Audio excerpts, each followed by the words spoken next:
कराची के इलाइक़े गुलशन मेमार में पसंद जी शादी के इसरार ते पी पंहिंजे पुट सां गॾिजी 19 वरियनि जी मिसमात मदीना दख्तर शाह खे मुबैना तौर क़त्ल करे छॾियो ऐं पुलिस पीउ ऐं पुट ख़िलाफ़ केस दाख़िल करे खेनि गिरफ़्तार करे वरितो आहे। उन हवाले सां वधीक तफ़सील ॾियण लाइ असां सां लाइन ते मौजूदु आहे CN न्यूज़ कराची जो रिपोर्टर मोहम्मद अली।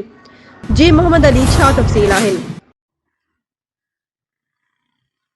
जी बिल्कुल आशा। गुलशन मेमार में पसंद की शादी के इसरार ते पीउ पंहिंजे पुट सां गॾिजी 19 वरियनि जी मसमात मदीना दख्तर शाह के क़त्ल करे छॾियो। पुलिस पीउ ऐं पुट खिलाफ़ केस दाख़िल करे खेनि गिरफ़्तार करे वरितो आहे। पुलिस मूजिबि गिरफ़्तार जवाबदारनि 10 खां 12 ॾींहं अॻु मदीना ते ॿीहर माण्हू तशदुद करण खां पोइ खेसि क़त्ल करे छॾियो।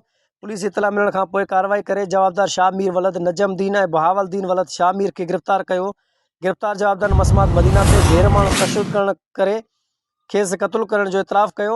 जॾहिं त जवाबदार पंहिंजो ॾोह लिकाइण लाइ वाक़े खे ख़ुदकशी जो रंग ॾेई रहिया आहिनि।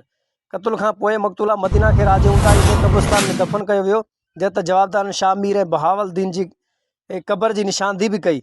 ॿिनी जवाबदारनि खां वधीक जांच कई पई वञे ऐं वधीक सबूत गॾु कया पिया वञनि। जी।